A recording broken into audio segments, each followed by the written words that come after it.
everyone, welcome back to another episode of Senior Living Today.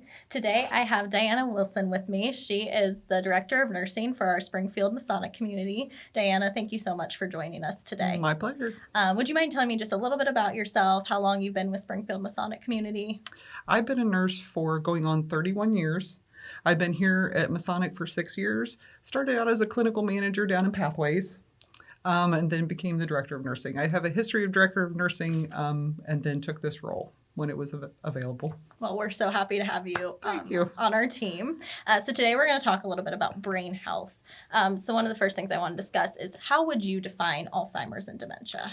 Alzheimer's and dementia are not the same. Some people, that's a misconception. Dementia is the general term used to describe symptoms that impact memory, performance of daily activities, and communication. Where Alzheimer's is the best known dementia, and also the most common type, with targeted impact on parts of the brain that control the person's ability to think, remember, and communicate with language. It gets worse with time, and it affects the memory, language, and thought process. So what are some of the first signs that someone might experience? Some of the first early symptoms are occasional forgetfulness, losing track of time, and getting lost when they're out and about. Okay. What would you tell a family member who might be seeing these signs in a loved one? I would say make an appointment with your family physician. They may do some simple testing, or they may recommend them to go to a neurologist for some more detailed testing to be able to diagnose the dementia or the Alzheimer's. And what would you also recommend as far as starting that conversation with a loved one? Now, I personally have had this conversation with my family. My mother-in-law has dementia, which was diagnosed in September. It's a hard line to cross. Mm-hmm. If you're seeing forgetfulness, if you're seeing out of character things, losing keys, losing the process of your morning, forgetting to brush your teeth, forgetting to wash your face, then I think it's time to ask your physician and seek medical advice. Absolutely. So just something that's very important to be paying attention to when you're visiting mom and dad. Increased forgetfulness and talking with them. Yeah. It progresses. It gets worse, sadly, over time, where you come in and you haven't seen each other for a while and they won't recognize you. They might think you're your mother, and they'll call you by a different name. It's hard for the heart on family members because why don't they remember me? I was just here, or I'm sitting right here and they don't know where I am or that I've even come to visit for the day. It's hard. It's hard for them. With the realization of somebody that does have the dementia or the Alzheimer's, it's hard because they at times have some lucidity where they remember that they forgot something, or they remember it's hard personally for them when they do remember they forgot something, if that makes sense. Mm-hmm. And I think that's why it's so important when it comes to them searching for care and finding the best level of care for the loved one's needs at that time. Mm-hmm.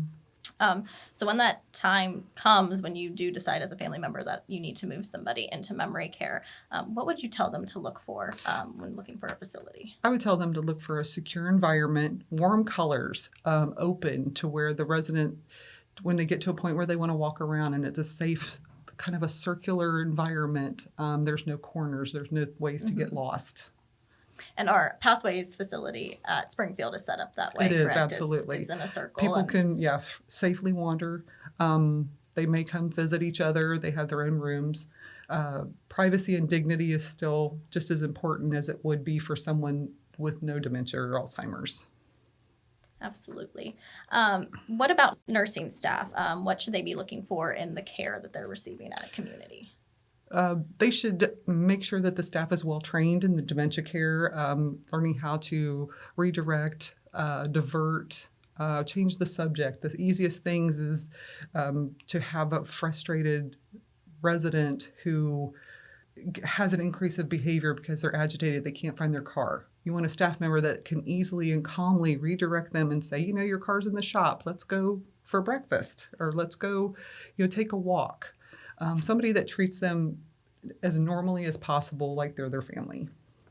And what kind of training does Springfield Masonic Community have in place for our caregivers for dementia? We do have our online university, which is Relias. There's many opportunities to go through training online to learn the different steps of how to deal with a resident with difficult behaviors, or how to redirect, or how to talk with them and how to be on their level.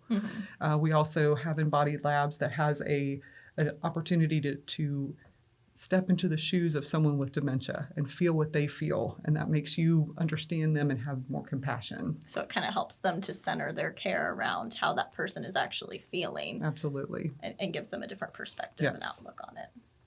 Well, that's all great. Thank you so much for joining me today and talking about this. For everyone listening, if you have any topics that you would like us to cover on Senior Living Today, you can always email us at omhmarketing@ohiomasonichome.org, and I will see you again in 2 weeks for a new episode.